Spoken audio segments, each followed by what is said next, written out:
stream, but if we don't get to stream this week, it's not an issue. Oh, okay.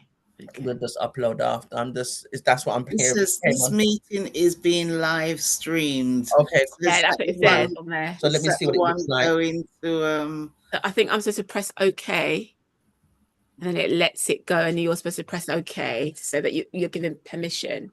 Okay. So that should be that. Yeah. Same thing it gives you when you're doing like the AI notes. If the AI take notes of the meeting, it pops up that AI is taking notes, so you click on it, and then that's the job. So you guys are gonna be asking me questions, are you? Do you want me to go through some of? Are you gonna go through? You're gonna just wait until. Well, it's not really like interrogation question. You know how we did it last time, just with a conversation. Yeah, it's not like you know. I just like to ask. Nah, it's just relax. We just that's the core questions that is incorporated in the conversation, but it's just a chit chat. Okay, yeah. It's a chit chat. It's a good chat. Yeah, good chit chat. Yeah. We're just keeping it relaxed, But what I was trying to fine tune was, because I know you said, I mean, I don't go into too much detail because I'm saving it for when we're talking, but like you say, leader. Oh God, I've gone blank again. No. Your journey title, visionary corporate and leader. calling. Corporate leader and calling. Mm-hmm. So I just wanted to just have a enough. Don't go into detail because I want to save the detail for when Okay. But just wanted to have an idea. Is that your transitional journey is like from corporate into? Well, I would say that it's basically what I'm saying is that you can be in the corporate world and still be within a calling. Okay. Because a lot of Christian or those that I've got that are spiritually inclined, they think that there should be a separation in that way. Okay. And I don't think that's necessary. Is that me or you? Huh? Might be me. I don't know. It might be. It was making noise before. It stopped now. Has it stopped? Yeah. Oh, it's maybe the charger. I don't know. Let me see. Does it start again? Let me put this in and see. Thanks for saying charger. Did I bring mine down? Is it back on? There's no bleeping, if that's what you mean. Yeah. All right. Let me go and get my other thing as well. I think I've messed up list. Let me shut the door because I think the door with the kids with Daddy in the living room. So let me go and get the.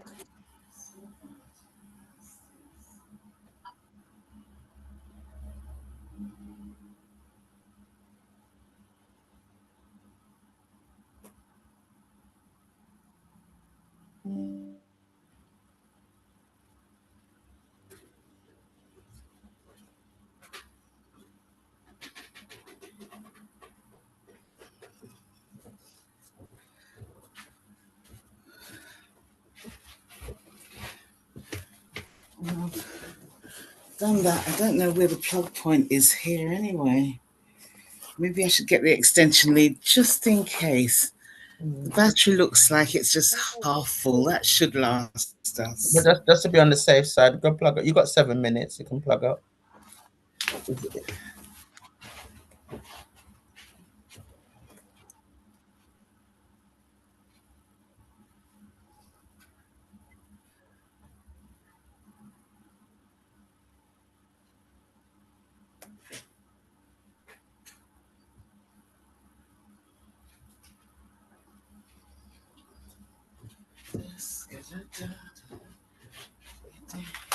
Oh.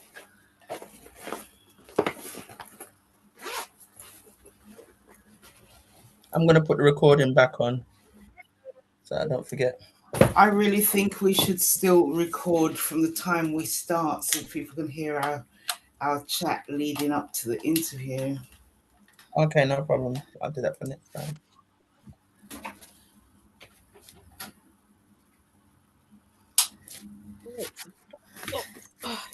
All right. So I hear you two went gallivanting without me. Well, you know, well, some people was in Jamaica at the time, you know what I mean? While we were here freezing it off, innit, Cynthia? Yeah, exactly. So, No you complaints know, from you, Yasmin. No complaints, okay? you know, don't hate, You've got just appreciate. yes, you've got some winter sun, and you just come back right in time for spring, which is when the weather's getting nicer. So no excuses. Uh, you And she's such if I such a didn't know little better, I'd say there was you're a taking your thing picture off, of Yasmin. yes. jealousy. No, no, she I'm sorry, what say she that did again. was, no, she was saying you're taking your picture off, but it's come back on. No, but what she did, you see what she did, Cynthia? She brought some sun back for us, right? And then she's like, you know what? Nah, nah, nah, nah. Then she just fling down some hailstones. I said, take that. Oh, those And then now hailstones we were just had, amazing, weren't It's outrageous. She got some winter I sun. swear blind, I've never seen hailstones like that. You know, really was terrible. then, Honestly, we suffered People here. entered. All right, yeah, we've they got can two hold on till people 7. waiting in the waiting room. That's But fine. Okay. please, Beverly, concentrate on your thing. I'll do the reading of the chat and letting people in. Okay. Okay.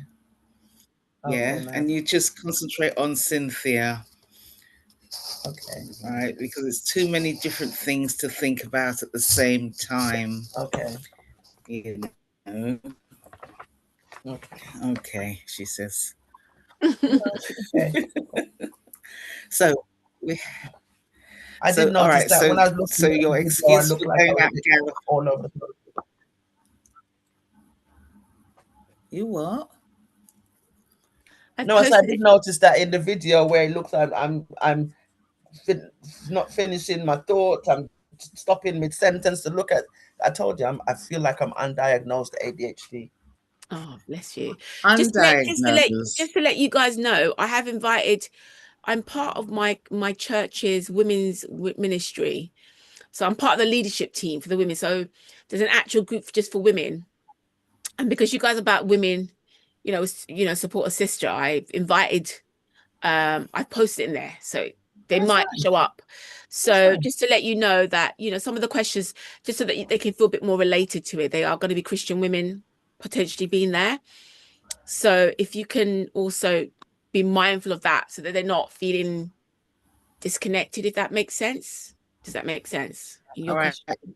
Yeah. No expletives, UK No, no, fluffy none of kit. that, for example. But also just, maybe there's things in you that you want to ask that you think would be interesting from a Christian or a believer, someone of faith. Question might be useful. Mhm. So think of it from that perspective as well. So you can be a bit more out of the box, because then you can draw them in and they can feel connected. Otherwise, they might feel a little bit disengaged because they don't normally come out of their bubble, if that makes sense. But I'm trying to, you That's know, fine. get them out there. And some of them That's fine. are business-minded women, and they want to do corporate stuff and all that sort. So they've got that mixed. So just be mindful of those things. I thought I'd just give you a bit of heads up about that. Yeah. That's fine. That's fine. That's fine. Like I said, it's just because most of the conversation is led by you. I tend to just gauge, although we kind of have a guideline of the questions, like it's just as before, Yeah. what inspired you to where you are, where are you with it now, where would you like it to go in the future, and a word for your younger self or Oh, someone who is on that journey, and well. anything, yeah, and anything in between is all led by you. My questioning. Okay, that's fair. That's fair. Okay. Yeah. Yeah. I mean, that's fine. That's perfect. I just Yeah. thought I'd give you guys a little heads up because I Yeah. posted places. I wanted to make sure that you are aware. No problem. No problem. Okay. Anything you want to add, Miss Sugar? Why can't I see myself? Oh, it's okay. Now that I've said that, I've popped up. Yeah, okay. Well, I think I changed the set because before I had Please. it where anybody who speaks they highlight, but then I've changed it where it's only the hosts when they're speaking they highlight, and we're all host and Okay. co-host, so it should only be us highlight, because what was happening was if anybody even make a slight little noise, it brought them up on camera, and I Yeah, didn't yeah. want it like, yeah. So it should just be us three on thing, and when one of us is speaking, we are on the main frame. I Okay, say, we're in our last minute. I'm going to let these people in that are waiting. oh, go for it, go for it. Yeah.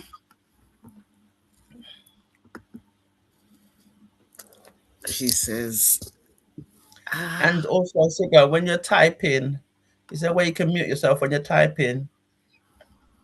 definitely. In fact, I'll do it now. Yeah, because it's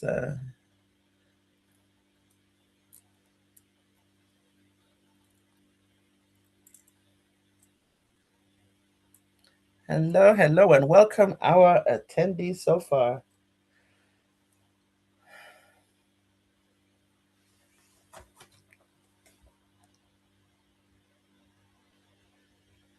Ooh. Congratulations to all of you for arriving on time. Thank you very much. Uh,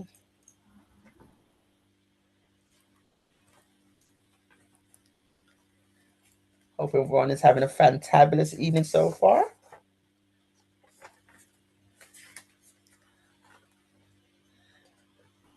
I'm Yeah. sure they are. Evening, ladies. Hello, Hi. Sharon. Hello, Hi, Sharon. Yasmin. You all right? Yes, thank you.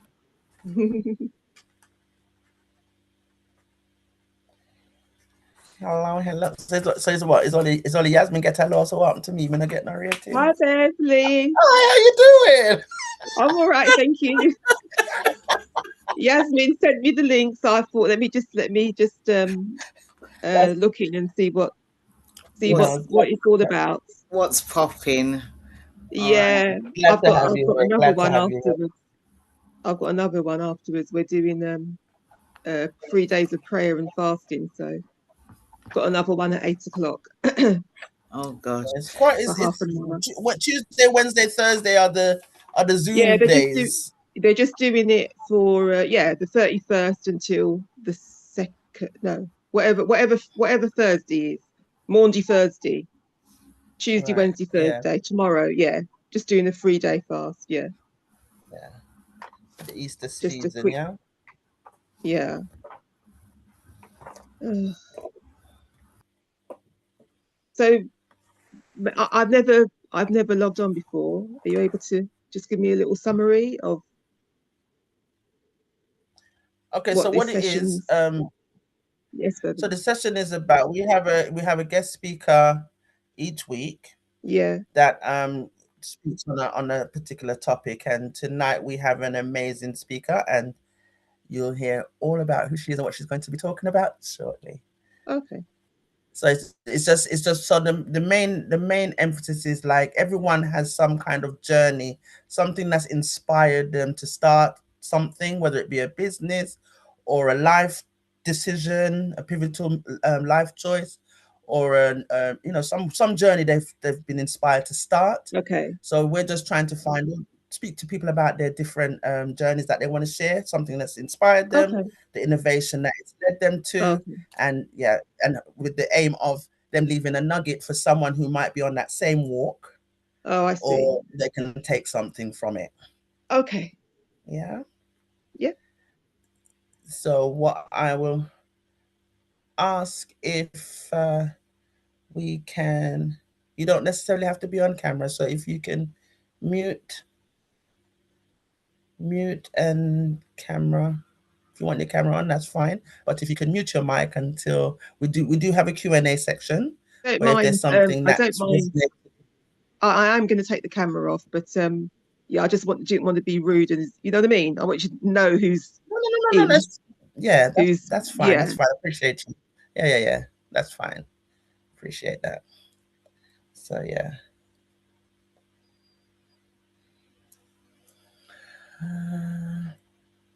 Sorry.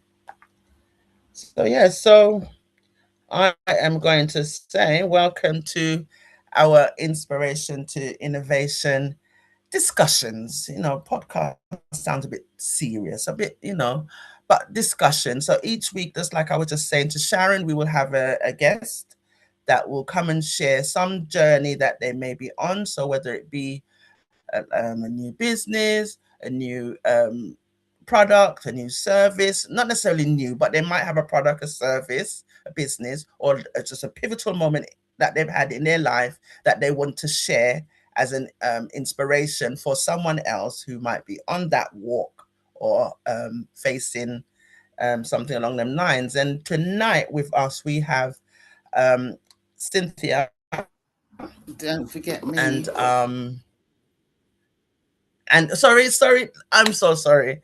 We have our co-host, Yasmin. You introduce yourself. I don't have to speak for you. You're grown. Go for it. Hello. Sorry. Thanks to everyone that has turned up on time. We stem from Support Sister Network, and we've evolved into from inspiration to innovation.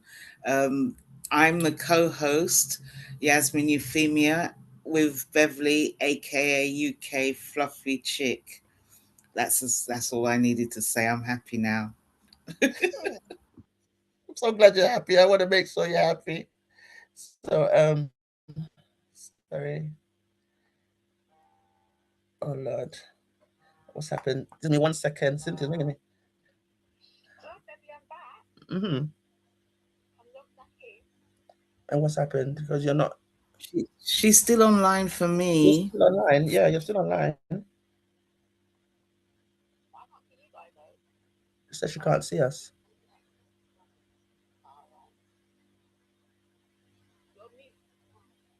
Okay, how are you back? Oh, there, I can see you, Cynthia.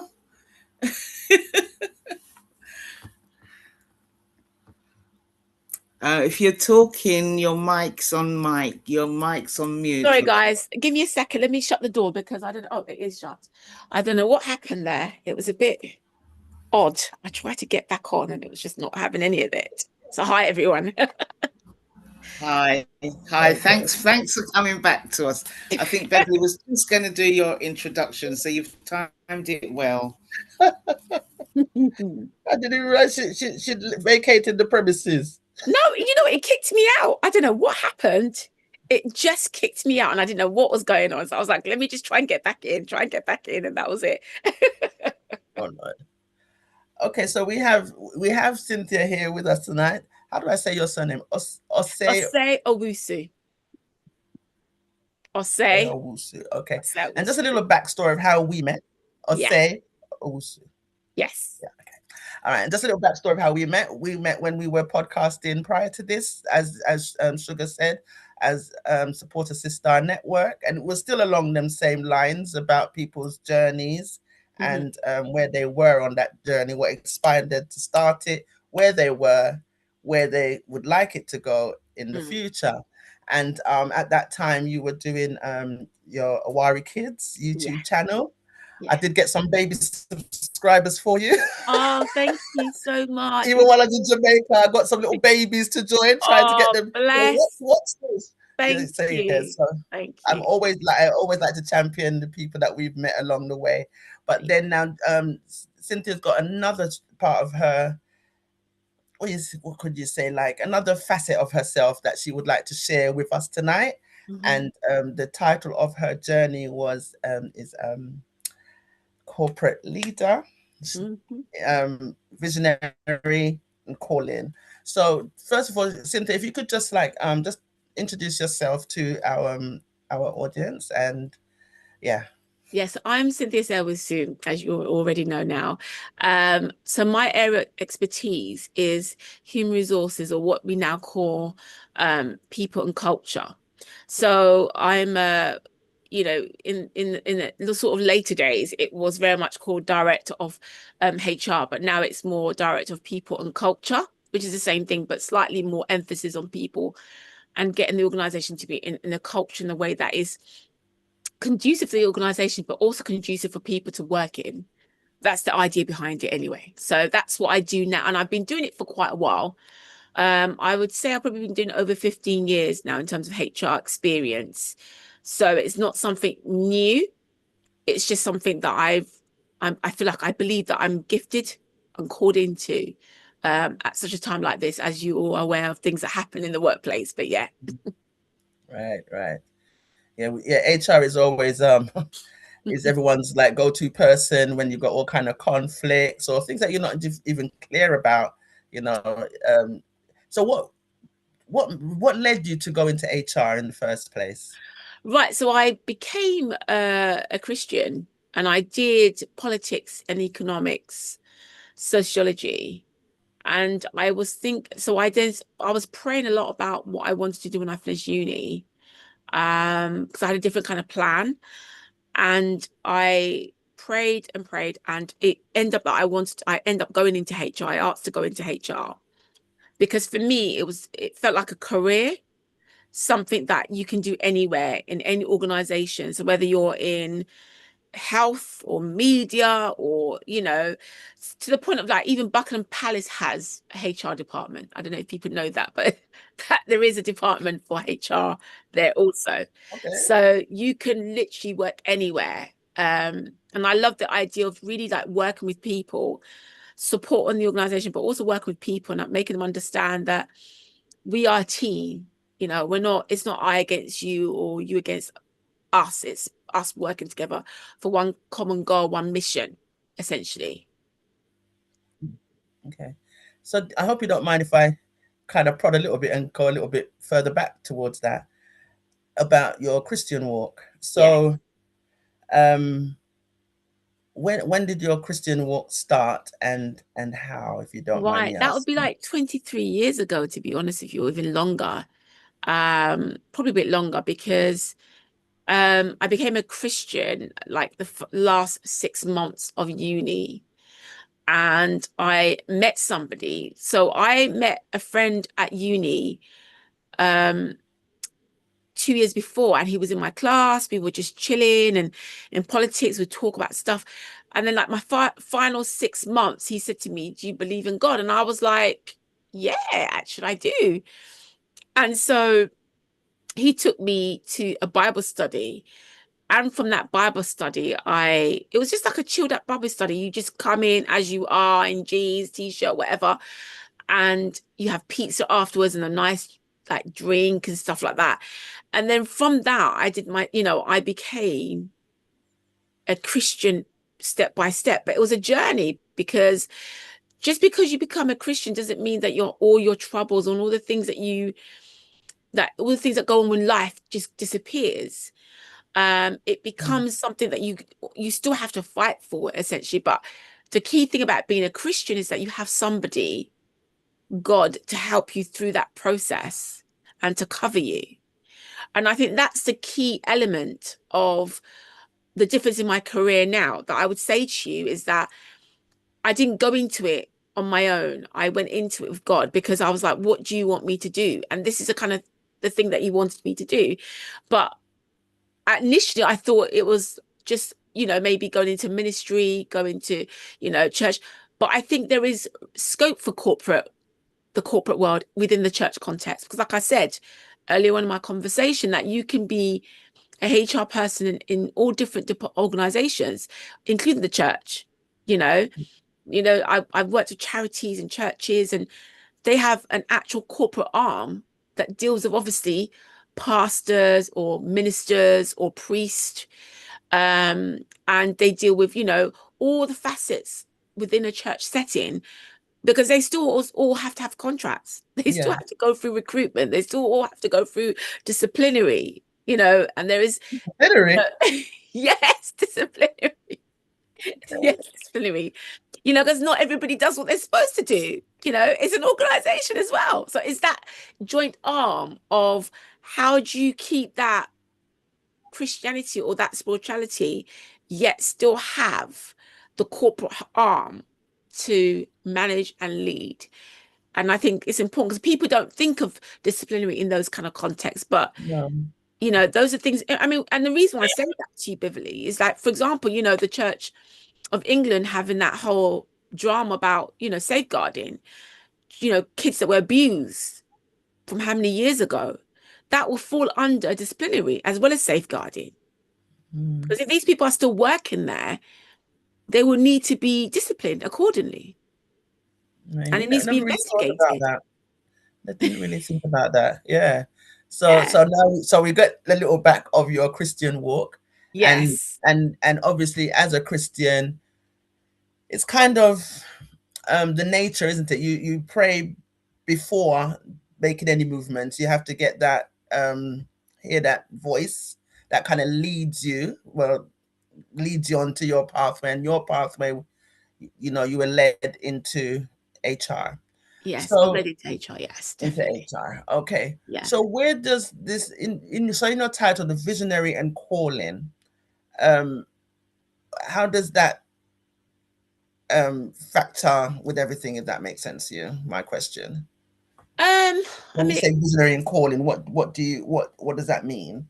well, calling is where you think that you're supposed to be, but what you believe that God is asking you to, what you're here for, essentially. Hmm. And Hmm. I believe that everybody's got a purpose here. We're all here on a mission, on a reason. There's a reason why we are here. And sometimes it's not always in the corporate world. It could be just because, I would say even being a mother is also a calling. A lot of people don't consider that. Being a mentor is a calling. Being somebody who guides and support young people is a calling. Now, when I say calling, is that what is it that you're here to do? What is it that you're supposed to be representing? That's the calling. And I think my calling has HR within that, because I'm able to be in the corporate world where, like I mentioned earlier on about having to be able to do disciplinary in an environment that maybe not necessarily people may think, oh gosh, would you do disciplinary in that environment? Yeah. Why would you? But then if you was the parent of that child, or maybe the then child that's now an adult that is now telling the world, I was abused by this priest, when I was 12 or when I was 10, and that priest is still here working, something would need to be done about it. And it would need to be done in a corporate way. An investigation needs to be taken place to find out the facts, fact finding. And then accordingly, you'd have to do disciplinary. If the facts are found that actually that person erred and was not in line, and you'd have to do it according to employment law, because they probably been employed for what, 10, 15, 20 years. Yeah. So the Yeah. law Yeah. still applies. So it would be a joint effort where it would be safeguarding, where the criminal aspect to be in there, but also as an organization, you would have to ensure that those things are also dealt with accordingly. Does that make sense? Yeah, that makes sense. I just wanted to make sure that for people that might have seen the title and think corporate leader, Yeah. visionary, calling, what does Yeah. that actually mean? Give it some kind of context. Yeah. So I hope you don't mind me also sharing that. I get the motivational um, devotionals from you, and I swear it's like when I read them, because normally I get a lot of these motivationals from a lot of people. I'm in a lot of groups and I get a lot of them. And sometimes, with work, I don't get a chance to read them. But your ones always seem to be that punching point that is like, I started off, I'm going, okay, I'm just gonna grade. No, I read the whole thing. I read the whole the thing, the devotional, the prayer, everything. And it's always like, I think the last one you sent, I had to say to you, boom, there goes another one. Because it's like, I just feel like these messages is like right on time. It's Oh. like sometimes it's might be something that I'm wrestling with as a thought, Mhm. or something in a dynamic with a person or in a group or whatever it is, and the messages that you send out just come right on time. With now, other than giving me the cliche answer of it's spirit led, Mhm. where's this message? I mean, I don't even know what I'm asking you now. I But think, yeah, go yeah, on. I'm thinking from what you've kind of said, I'm seeing how it works for me is I would just be, firstly, I didn't want to do it because I thought when, God was like, you know, do a devotional. I felt inspired to do it. And I was like, not inspired, but I was like, okay, I should do it. You know, you feel that, I should write some of this stuff down that I'm thinking and all that sort of stuff. And I thought, you know, what's the point of doing a devotional? Because everybody, there's, like you said, there's so many devotionals that come out. And I was thinking, what is the point of me doing a devotion? But I had this stirring inside of me that no, just write down your thoughts. But one of the things that I would say to you is that how I get this kind of information is I could be watching a film, Beverley, or I could be reading a newspaper or something on social media may pop up. And then I get this inspiration, you know. For example, like one of the recent ones that I did that I sent you out was inspired by, I was reading about pigeons and how pigeons are perceived as, you know, dirty animals and we want to shoo them away. And actually, they're not. You know, it's the exact opposite. They were used, you know, to send messages and so forth. And I thought this is really something that we need to consider. That some of the things that we're taught is not always true. Yeah.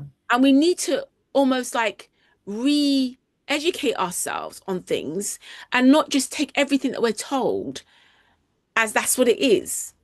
Because we're taught and things are passed on to us that isn't actually true, and it's not also edifying or good for us to carry on, because we then pass it on to our kids or our family members and so forth. And to find out that the pigeons are not unclean, they actually were, you know, they're called rock pigeons, and they were used as messengers before, was quite inspiring for me. And I felt like this is something that, you know, as a devotion really inspires somebody to help somebody to start rethinking them in a different way, if that makes sense. Yeah, especially with the climate that's going on right now, because I mean, you know, England being such a diverse country, the world, you know, as a collective, and people having preconceived conceptions of different cultures, what their behaviors are, and treating them accordingly. So when I saw that one, that one had triggered a memory for me years ago when I was in Walthamstow. I think I said to you, I was in Walthamstow, and it was a homeless man. He was just talking. To anybody who's not listening, it just sounds like someone that's homeless, not too well in the head, rattling nonsense. But I love to people watch. That's one of the things I like to do. I like to sometimes just sit on the side and watch people going by. And I just thought, let me listen to what this man is saying. Like I said, I can't remember the message that he was giving, but it was like, I'm like, wow, if people actually was listening to what this man is actually saying, he's not talking nonsense. And, you know, and I've known loads of people, because I do like to listen as much as I love to talk. I do like to listen. And yeah, sometimes I just observe, because there was another person who, same thing. He was a painter. He used to do like graffiti not graffiti, but paint on people's buildings for them and stuff like that. Listening to him talk, they used to think he was crazy. And I said, no, he's actually genius. He's just got too much going on in his head that it just all comes out at the same time. And unless you're on that kind of plane, that listening plane, it doesn't make any sense to you. But yeah, so can you just tell us a little bit about your devotional? Because I for those who have not heard of it. Yes, I mean, definitely. I mean, they can reach out to me and I can, you know, put them on the group, and not a group, but I'll send it out to them as well. But the devotional is really, it's like going back to your point about, you know, people that were perceived as not somebody that you can connect to or listen to. It's like there's a story, I don't know if people remember, of this lady said that was it Christmas or something, they would make the meal and they would always cut the top of the bread or something, or cut the legs of the turkey or something like that. I can't totally recall the complete story, but they used to do it as a family tradition, because thinking that's how mummy did it, that's how grandma did it, that's how so-and-so did it. And eventually somebody asked the question, why do we cut the legs of the turkey, or why do we do this as a family? And eventually came out that because great grandma's oven was really small, as they used to cut it so it could fit in the oven. All right. But it wasn't that they wanted to cut it because actually you lose the succulents and the meat, but that was the reason. But it was something that was passed down generation upon generation, and nobody really took the time to ask the question, why are we doing this? You know, and I think sometimes as community, as women, we know we don't take the time to ask those kind of questions. Why is it that I'm doing what I'm doing? Why is it that, my mum might have done it, my grandma might have done it, my dad might have done it, my aunt may have done it, but why is it that I'm doing this? And I think that's what that devotion was about. And my devotions are really about just everyday connection with God, every day of just really understanding that every part of your life, from your career to you bringing up your kids, to if you're a single looking for someone to love, um, what it is that you need and what it's really about. What is it? And also not to feel ashamed about wanting somebody or wanting to be with somebody as well. So it's a mixture of different subject matters. People would wake up and as you probably went, Beverly, and it would be something completely different from yesterday's conversation, essentially. And I mean, there was a one that a lot of people responded to, which was about, the whole drama about P. Diddy. I talked about that in that context, in a devotional. And what I did say was in the devotional was about the fact that through that documentary, it came out that his mother had a real influence on the way he was brought up, and the lack of having a dad and losing his dad so young had an impact on him. But then I kind of talked about it from a flip side about women bringing up their daughters and how what did they instill in them? What did they show them that is of a value that allows them to grow up to do the things that they do? Because the values of, for example, P. Diddy is not the values that we appreciate now, you know. But prior to us knowing all the stuff that we know now, we would admired him and thought he's really up there and making it work, essentially.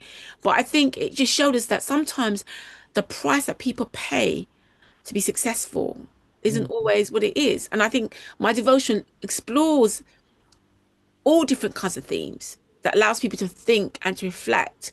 And of course, there's a prayer section, there's a Bible scripture section. And I mean, for example, there's also a section on just speaking the word of God over yourself, because there's lots of Yeah. inspirational and powerful words that God has written down in the Bible that he talks about. He says, you're fearfully and wonderfully made is on the scriptures that he talks about, which means that you are set apart, you are Yeah. special. To be fearfully and wonderfully made changes the way that we think about ourselves. And when I put it down in my devotion as something that you should declare out loud out of your mouth, I'm saying speak it out, because what you hear, hmm you start to believe, Beverly. hmm And that's the thing as well, isn't it? Because sometimes we grow with a narrative about ourselves, and it's about you can reprogram, Yes, so it's about that's it. reprogramming how you think, That's right. um um the environments that you move in. Just because you were probably brought and raised in an environment doesn't mean that you have to stay in it till you croak. Exactly. So it's just about all these kind of things. And like I said, your devotionals, I find I really connect with, because like I said, I get so many, but this is one I can really connect with. And because Thank I'm you. the kind of person, even I find life lessons, and I learned this from another sister friend who taught me about finding life lessons in any situation, right? Yes. So I tend to, like, even when I'm driving, I don't drive in any noise. I just drive with my Mm, thoughts. And sometimes even just what's happened on the road. Because, like, I remember one time I had a thought where I'm driving behind this lorry, and I can't see what's going on down the road. And it's like, I want to know, like, and I'm thinking, hold up a minute. Why do I need to know what's going to happen way down the road? Just focus on where you what's in are. front of me. And the Mm, life lesson I took from that is, as people, we always want to know what's next, what's happening, what's going to, where is my life heading? What am I, yes, you need to have an idea of what, where you're going, but you don't have to know all the steps. yes. Just trust one Yes. step at a time. Yes. And then, because, like, I've kind of learned, and it's still a walk that I'm on, I've kind of learned that with decision making, sometimes it can be so difficult. But when it's the right choice, you don't question it, because normally if it's not the right direction, you're going to go ask your friend, should I do this? Your friend might have advised you, you're not satisfied with that, you're going to ask somebody else, you're going to look up this and look up that. And if you have to make so many, research just to answer, that's not the portion. No, it's not. I feel like if something is just your walk, what you're supposed to be doing, or your calling, as you say, it's effortless with the thought process. It's effortless, but it's also you still have to, like, I have to, because I had to get all the qualifications that went with it as well.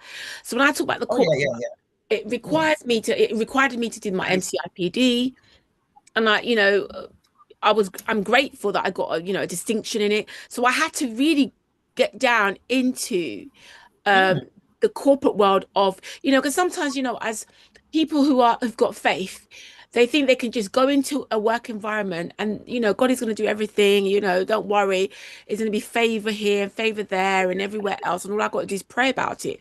But you do need to pull your sleeves up and actually go and study and get all the qualifications that you can, because it makes an impact, because I would say to you, I wasn't expecting to get a distinction in my MCIPD, which is like a master's level. I think level 7 now. I think it's all converted now. But I wasn't expecting it, because I was at the time pregnant with our firstborn, our son, and I thought, let me just get this done while I'm off, and just because I started it and I hadn't completed it, and I thought, let me just get it done in that period of time, and I just carried on. But what happens a lot of the time is that sometimes people then would think you're not qualified, or you're not, because if you don't get things done and you get into these positions of being a director or being a head of department, people always assume that you haven't got the qualifications sometimes, and think that you just got there by favor or by some wing and a prayer. But actually you've had to work really hard, and you've got to know your stuff, because I think, we don't want to, people just think, oh, well, I think God is going to do everything, or I'm just going to pray about it. And I'm not saying that God doesn't do that. Sometimes he puts you in places that you haven't got the qualifications for, and he just allows you to be there. But I always say to people, to be corporate and to be called means that you have to marry both worlds together. You've got to be able to back up what you've done in terms of in the world and got qualified in, with also your calling. There's a spiritual aspect of praying, fasting, and doing all that stuff, but you also have to have those qualifications and know, and also the experience. I've had to grow in my experience. Like I said, I've had over 15 years plus experience in HR at all the different levels, and I've been promoted at most of the levels that I've been at. And I'm grateful for that process, because I know at each level what you're supposed to be doing. Right. You can't bamboozle me as an administrator that if you're not doing certain pieces of work, because I've been an administrator. I've been at the reception of that department. I've been on all those levels. And sometimes as a community, we may want to just skip that part and just go straight to the top, or become the leader of something. But how do you manage somebody that you never walked into their shoes? In their shoes? You don't know what their work is like. You don't know what their if you had to deal with customers, have you been able to deal with customers? Have you been at reception? Have you been as an administrator? Do you know, so I'm grateful for that process of the corporate world, why I've worked all the way through each level. And now I get it. It gives me empathy, it gives me compassion, but it also gives me discipline in that way, where, like I said, you can't bamboozle me and tell me that, I just can't do that in that period of time. Well, you can. Because I've done that job and I know what it takes. Does that make sense? And I so get that. I get that. so it makes that's where my mindset is. And I think people need to be balanced in that way. Corporate world, and being a faith-based person doesn't mean that you should be lazy or not have excellence. It's not. It I requires just want to cut in. I just want to cut in for a moment and say it's not a case of being lazy, though. From my own experience, people have a tendency not to see what is has been put in front of them, and they may even go as far as to say, "Oh, it's the devil that done that," because they know how much effort they have to put into yes, it, yes, and yet if you're being given all these, I'm going to call them opportunities, but all yes, these paths to take. And then earlier on, you were talking about people asking a question, and then they go and ask somebody else, and they go and ask somebody else.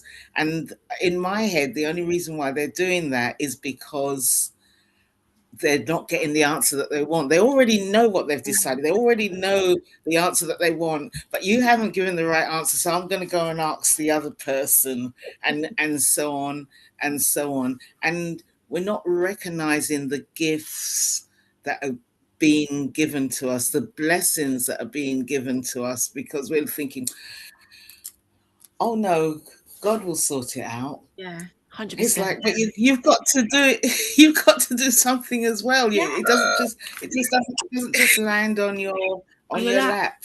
It doesn't. And I Yeah. think I think there is definitely that. And also I think people, you know, wanna do that because they, like you said, and it makes me sad because I think that we should actually be um more excellent in our work when we say that we're professing to be faith believers, because I think that's a testimony and a real example of what God requires of us, you know? And it's exactly what you said, Jasmine. Everything you said is spot on because they haven't got the answers they want and they want to keep on going around and get the answer they want and not have to do the work. If we say God is always on time, but actually, are we always on time? You know, Mm. I'm saying, if so, I just, I just, these I just want to go on. Go on. Sorry, I sorry, don't mean to cut you. no, not at all. Carry I on. don't. I didn't mean to break your flow. Sorry. Go on. Go Not at continue. all. No, no, no. I was just, I'm okay. You carry on, Beverly. No, So, like, I just want to know what's the feelers in the chat. Does anyone resonate with what Cynthia's saying? Is there anything that they can relate to? Like, is there any comments in the chat? Because I just don't want us. I don't want you to feel like you can't say something or the chat for us to read out. Yeah, it's not just participation is key as well. We want to hear what So if you've got any sorry. questions for Cynthia about what you said. My chat is frozen. I know there's two chats in there, but it's not. it says, I think I Jennifer can't Kelly actually said, see what they're saying. Kelly says, got to engage. Amen. So, Jennifer, do you want to expand on that at all? You want to unmute yourself and then just expand on that in any way?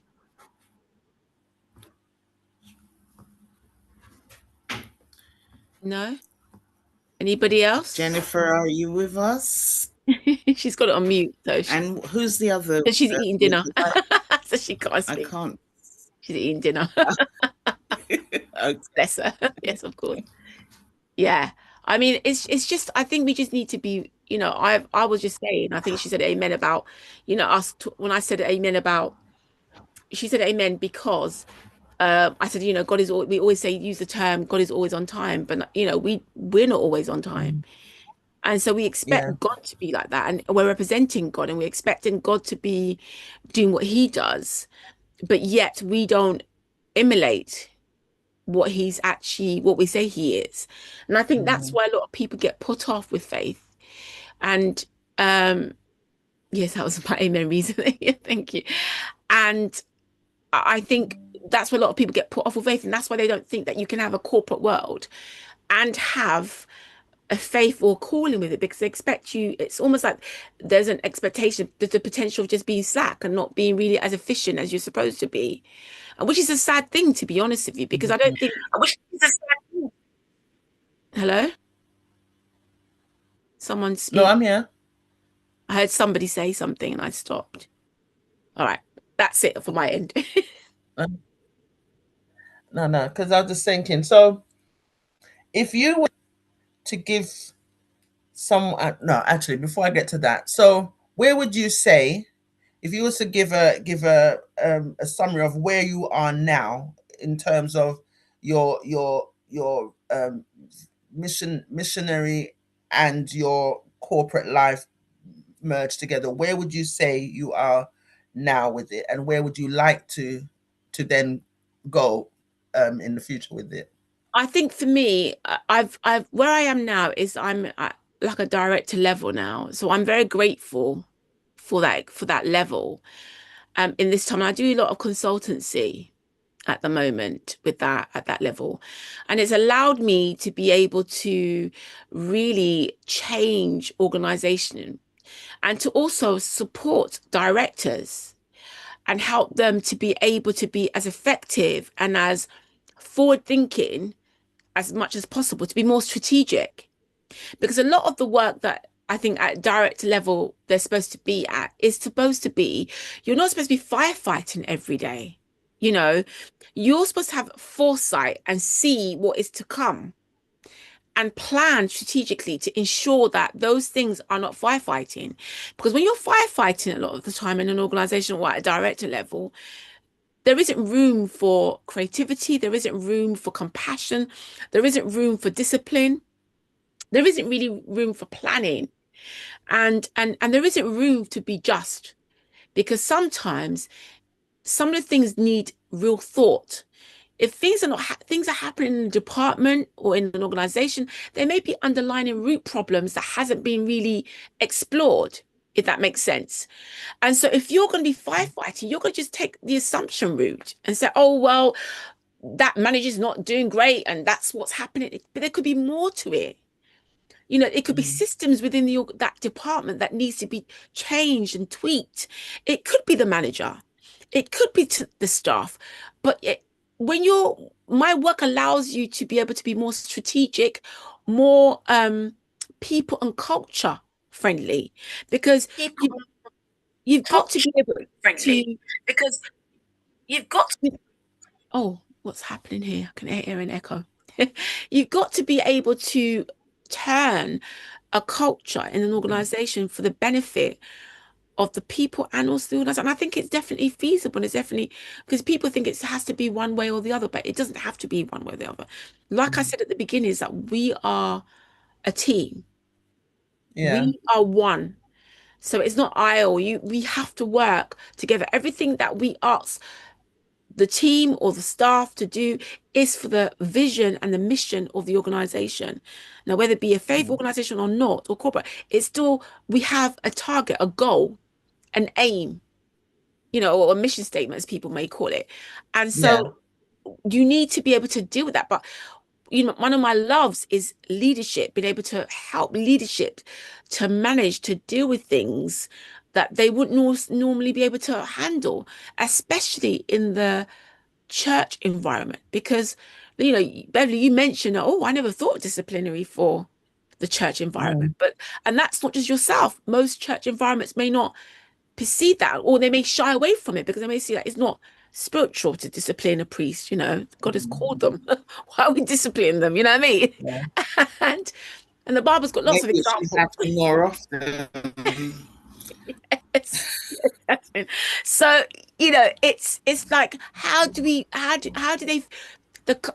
manage, how do they become leaders in that regard in HR, but yet still keep their beliefs and their faith and say, I'm still going to manage and and deal with this priest or this pastor or this minister? How do I maintain both things and still call myself a Christian? And it's a difficult rope and walk to go in. And my role with having both sides allows me to do that. You know, I'm compassionate, but the work will need to be done. And it's about putting the right people in the right places in the right time. You know, God talks about seasons.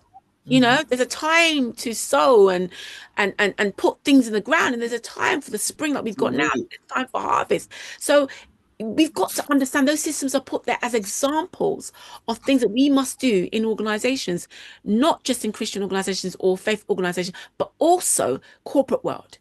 There's times we just got to batter down the hatchet and get down into the nitty gritty, and so, you know, And if we don't sow, we're not going to get the harvest. Because some Exactly. organizations are going to be like, no, we're not going to do it this way. We're not going to support our staff. We're not going to bring a consultant, or we're not going to have a director of people and culture. We'll do without it because we feel like we can almost sit that into another department, if that makes sense, rather than have an Yeah. actual dedicated department that deals with that. And then what that does is that it affects your organization because, Mhm. like I said, director of people and culture deals with recruitment, learning and development, leadership training, and leadership mentorship, and organizational structure. You Mm. know, and it's bigger than just what it's sometimes perceived. They think it's a bit like when they think of departments, they think, IT, we can do without IT, or we can do without HR, but you really can't do with HR. I always say to people that people think it's HR, you can't do, because if your organization's got human, you need human resources. Resources, yeah. You need director of people and culture, because that's what's going to shape it. Mhm. I'm always encouraging organizations that if you want to be a high performance organization, whether it be a faith organization or a non-faith organization, you've got to take that aspect of your department, or that aspect of um your organization very seriously. Yeah, because You, people always, because as humans, yeah, we need that sense of belonging. And if we're yes, working in an environment where we feel like we don't belong, it can go one way or the other. So yeah. it can, human resources is very necessary. So let me ask you this question now. So as if you go back to younger Cynthia, would Yeah. you change a thing, or are you, is this is definitely, you don't feel like you would want it to have gone any other way? I think at this time I've learned so much. It hasn't been all plain sailing. There's been times where, you come across real challenges, of people, and having to like almost break down walls and do things that, you know, a lot of people can't handle being in HR, because there are days you're going to go in and you're going to be doing disciplinary, and you may have to dismiss somebody Mm, or put them on a disciplinary where you're suspending them, or you're saying that, I'm going to give you a final warning. And there are going to be times you're going to be doing the reward side, which is, when you do, you give all the sort of, you've been here for 15 years, we've got to give you an award. Here's some vouchers for the 15 years that you've been here. mm, Um, so there's that side. But there's also the employment law where you may have to go to tribunal because you dismiss somebody and the person feels that they've been mistreated or mm, unfairly dismissed. So I would say that I wouldn't change it for anything, because I've learned so much. And I believe that in my heart that the calling within me has allowed me to be able to maintain that, and have that peace within me to be able to do both sides, to be able to say, no, you're fired. mm, And, oh, no, you did a great job. Here's a reward for you. Or actually, no, you need support. Here's some training that we think would be great for you, or mm, you need mentorship. Let's find somebody to mentor you, or you need to just have, there's obviously some kind of communications issues in this department, mm, or you need support in your communication. Let's have some media, let's get all of you in the room that have got this issue, and let's have mediation so we can sort it out and start afresh and draw a line underneath it and learn and grow. There's all of that aspects of HR. So I wouldn't change it, because I would just say that, anybody that wants to go into HR, anybody that wants to go into the corporate world and not have and think, oh, I've just been called, and not have the corporate mindset, mhm, can get lost and can maybe sometimes get resentful of God, because they feel like, well, I believe you brought me here. Why is all this stuff happening to me? But I mhm, would always refer you back to, the stories of, like, for example, Daniel or David.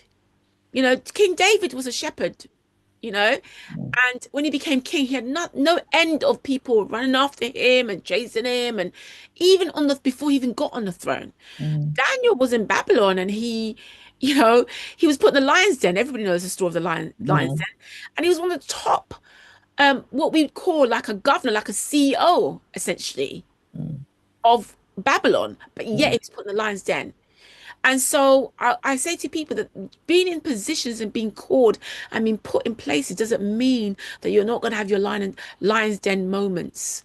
You're not going to have your times of Daniel, times of doubt where you know, or David, where he doubts, you know, there's in the Psalms, he's like, am I, you know, what is this going on? I'm in the ditch. You know, the people that I sat with and I was eating with, are the one that backstabbed me, you know? And and you know, in the workplace, there's a lot of politics that happens. And people do go through those kind of stories, those kind of moments where you've been backstabbed, there's politics being played, and it doesn't stop. It does not change the fact that you're still called in that position. But what it does do is that you understand that your reliance is not on yourself. Your reliance is on God. Yeah. You're there because of Him and Him alone. He's allowed you to be here. And so when you get lost in, I am the Daniel, I am David, and you actually don't keep on yourself connected with God in that process, you can get lost, lose. And also sometimes I think people lose their love for the thing that they thought they were called for. Could be nursing, being a doctor, could be teaching, could be in the beauty industry, because of the pain and the trauma that they may have gone through in the process. Yeah. And so they feel like maybe I'm not supposed to be here. But I really want to encourage people to understand that troubles and things that happen to you does not change the fact that you are meant to be there. It's just supposed to allow you to grow and to learn and to rise. And sometimes you may need to leave. You know, don't feel no shame to leave an organization if it's not working out for you. Don't feel like, oh, I've been called here and I can't leave. You need to seek God in it. But there's sometimes you know, wisdom requires us to maybe take a step back and say, actually, this is not the type of environment. I feel like I've tried to do the mediation. I've gone to HR. I've done all these things and it's not really working for me. And it's starting to affect my mental health, or I can't sleep at night. I'm not able to eat or engage with my partner or my husband or whatever it may be. Don't feel like you have to stay in that place, right? Don't feel like because you felt that God has put you there, that's where you have to be. That's it. Seek God. Apply, look at alternatives, think about maybe do flexi hours where you can do sometimes at home, working from home. Sometimes you might want to do maybe condense your hours if money is not an issue for you, but be creative in how you do things, you know, because you know we really need to be mindful of, like, of our mental health. It's such a big thing for me that I really care about people and their mental health in the workplace, in the corporate world. And there's really opportunities and creative ways of managing these things, because having maybe 2 or 3 days working from home can really make a difference in how you feel about an organization, how your work is done. I mean, the data says that people that actually work from home are more efficient than those that are in the office, to be fair. So on that note, On that note, Miss Sugar, is there anything you want to add to this, or before we start wrapping up? Because I mean, we could go on Well, for days. I'm sorry, say that again. I said, is there anything that you would like to add before we start wrapping up? Because you know, me and Cynthia are like, yeah, we could you chat. know, we could go on for days, yeah. And yeah, Okay. so, Yeah, I think basically you've covered most things. Just going to harp back to the leadership to say, do you think that your faith helps within leadership? Definitely, because my faith is about, when I look at leadership, I look at servant leadership as the style that we're supposed to be following. Not the autocratic, not the, you know, laissez-faire kind of style, but the servant leadership.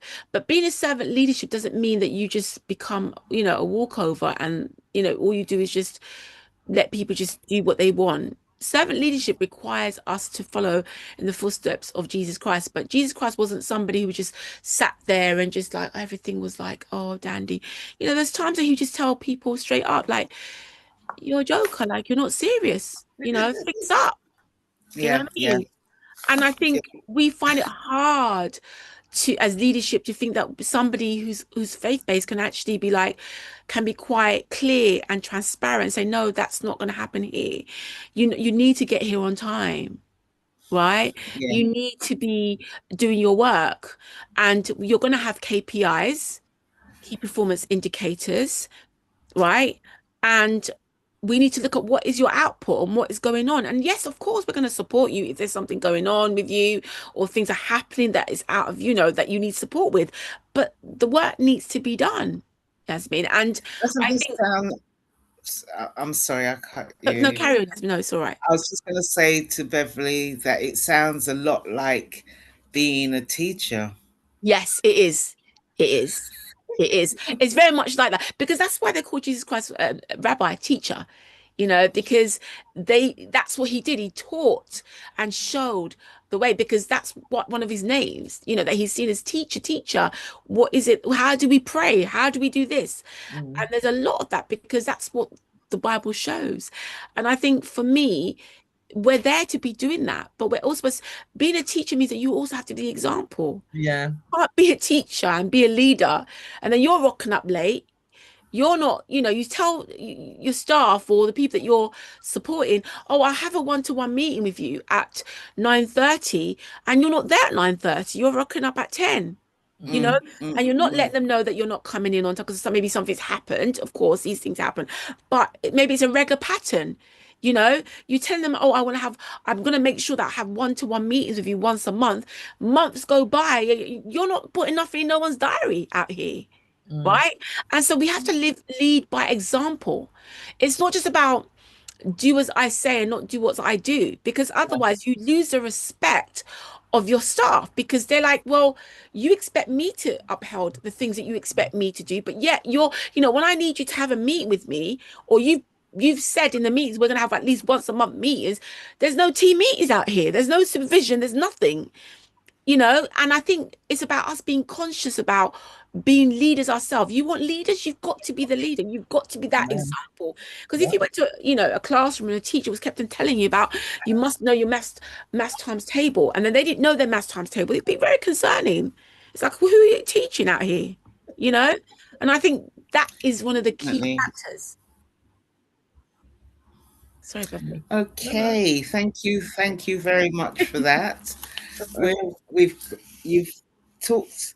The only thing is you've skirted around it, but we'd like to close with your word for, if you could go back to your young. It's my favorite subject. I know you love that.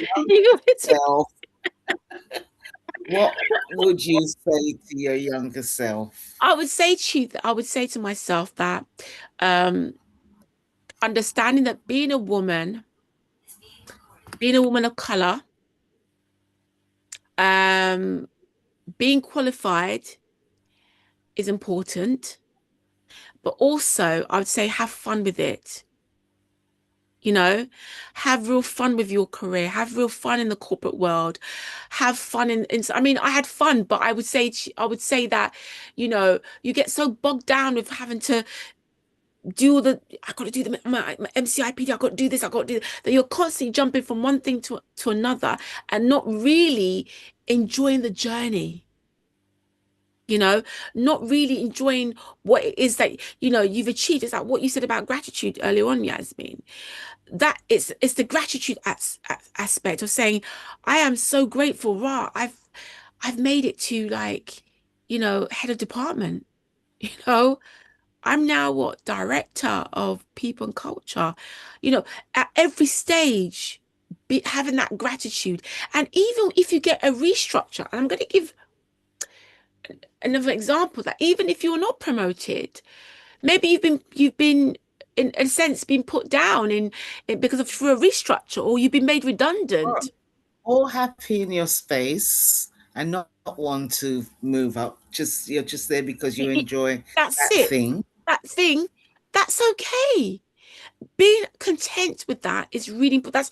That is something that, not everybody, when we do as HR, when we do analysis of what teams look like, some team members don't want to be promoted. They don't want to move up. They just like their job. They like what they do. They know how to do it and they do it well. Right. And if you are that person, it's okay.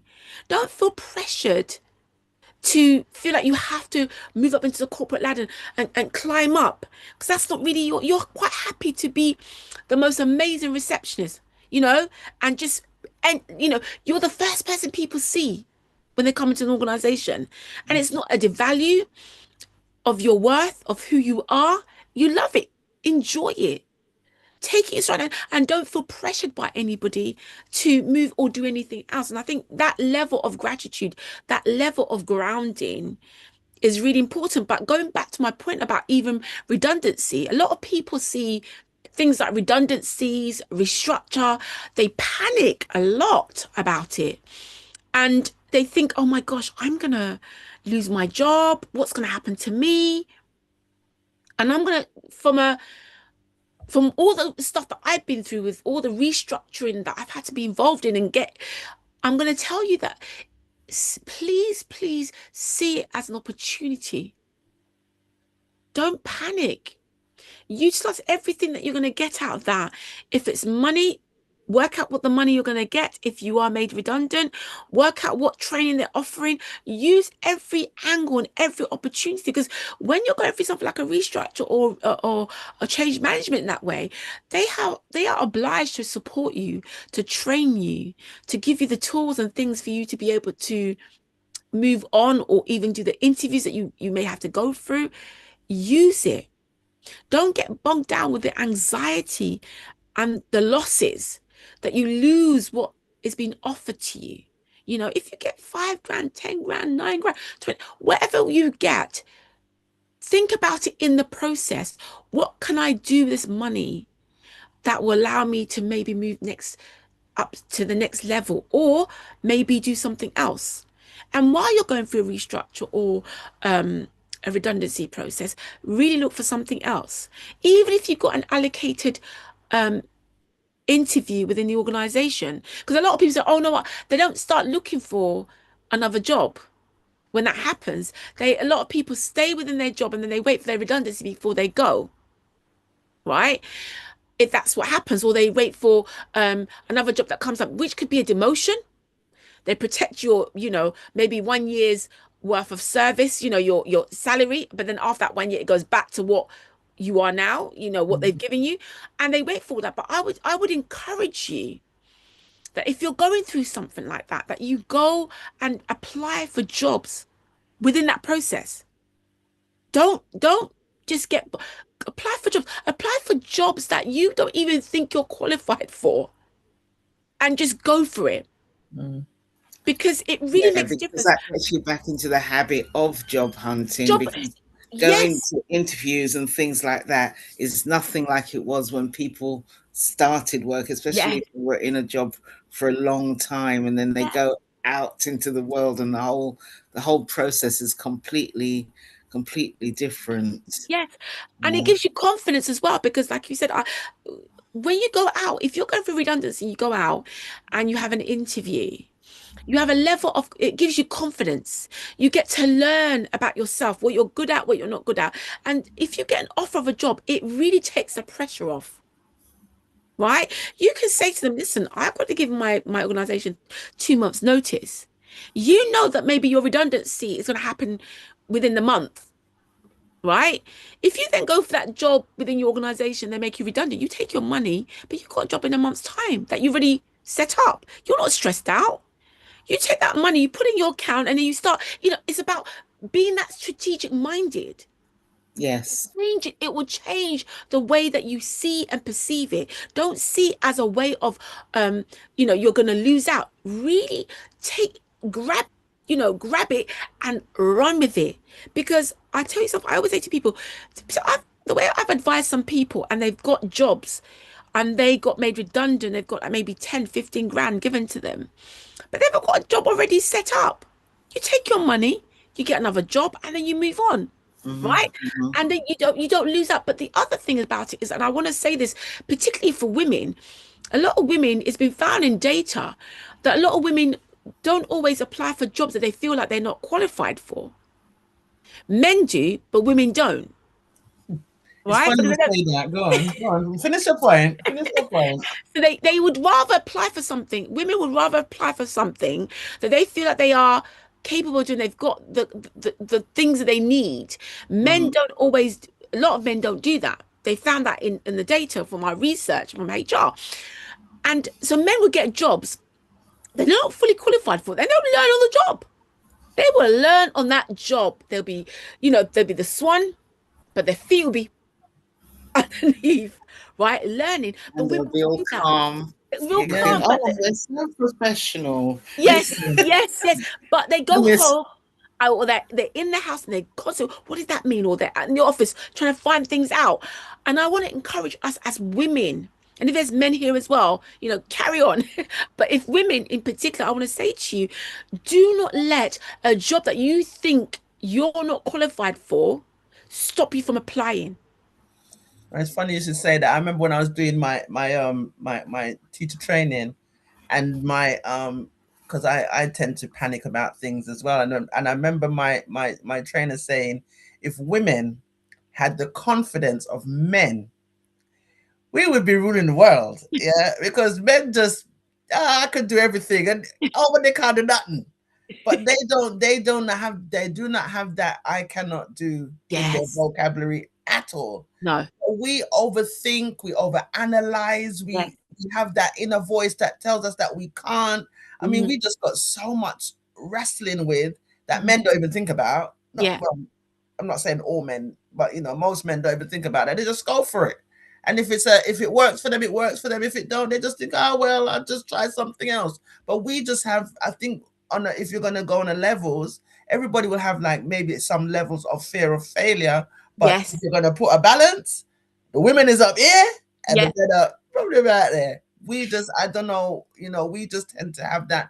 We don't want to hear, we struggle with no's, either Yes. receiving it or saying it. We struggle with no's. We struggle with, yeah, just disappointment on a whole. We just like to know that we go for something, we're going to get it. And Yeah. that is not always going to be the case. No, And that, it's not. yeah. It's not. But also, what I always say to people that sometimes you may be maybe the only applicant that applied for that job, and they may be so impressed with you that they'll just give it to you. And Mm, you'd be stunned and shocked at the opportunity that you've received. You shouldn't, like you said, it's we want a certain yes. And this is why sometimes a lot of women apply for jobs and they think it's definitely going to be a yes and they don't get it and they're broken by it yeah. because they feel like, oh my gosh, why did I not get that job when Mm, I know I can do that job? Why did they not give it to me? mm, And I think what we have to do and realize is that we are bigger and better in terms of what we think we can. And that's what God does for me. He says, you're fearfully and wonderfully made. And so I believe it. So if I'm going to go for a job and I may not have everything on there, it doesn't mean I can't do that job. And I want to encourage. So if I had to give the advice of my old self, I would love to say that to my old self because I think, and the reason why I want to say that to my younger self would be because I want to be able to say that to other women that I come across. Not necessarily for myself, because I think I did that subconsciously and I just got on with it. But I feel like because I hadn't articulated it in my mind, but I did it without, really thinking about it, thinking yeah. about it. If I wish this is the thing I would have loved my younger self to know so that I could empower other women and even other men that may be struggling with the same thing on apply it. Just you can't say you don't want a job or you can't get a job unless you've applied for it. You're not in the runnings for you to have that kind of conversation with yourself. So apply, go for it, and see what happens from there. Okay. All right. Did that answer your the final question? Mo- I think we got more than most we most bargained for. definitely, most definitely.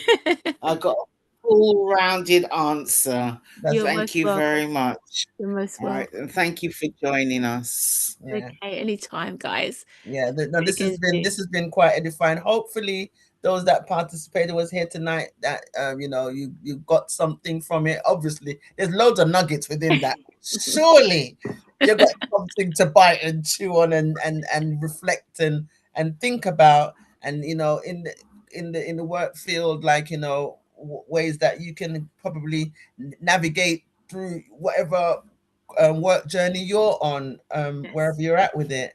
And yeah, and Cynthia, thanks again for Always. accepting the invitation to Of come and course. share Anytime.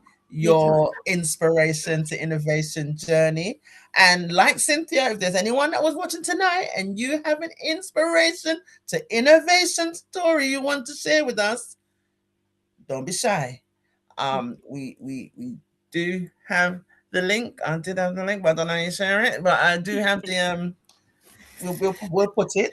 It's okay. We'll work it out We'll put next it. time. Yes, we'll Don't work go it out into a next week. panic about it No, I'm now, not going because into a panic, it but should we have will been have all of that. We it should have also been at the have, beginning of the chat, because we need the feedback form. yes, I'm going to say, because yes, we have a feedback form for that we would like your say. What did you think about tonight's discussion? And it's just simple form for you just to fill out. I know some people just think, oh God, our farm. No, it's a simple one too. Please, we like to have some kind of developmental feedback, because the more we hear, the more we grow, and we want to make sure that you're hearing things that are interesting to you. You know what I'm saying? Yeah. So that's all I have to say on that one. Yeah, Yeah, thank you guys. It was lovely being here. I really love. appreciate it, and hope we do this again sometime. Of course, of course. Thank you Of very course. much. All right then.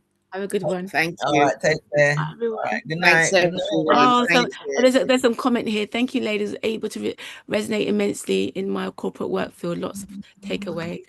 Oh, you're most welcome. Thanks for that, Cynthia, because my chat has frozen, so I have No worries, no worries. what it's Rebel, saying. no, and Rebel said that was Jennifer before. No, Rebel says thank you, ladies. You're almost welcome. All Yes. right, All right. Thank Thank you. you. All right. all right Bye. then. Bye. Thanks. All Bye. right. Bye, Good night, everyone. everybody. Goodbye. Bye. Bye. You're to press the button, I Beverley. am.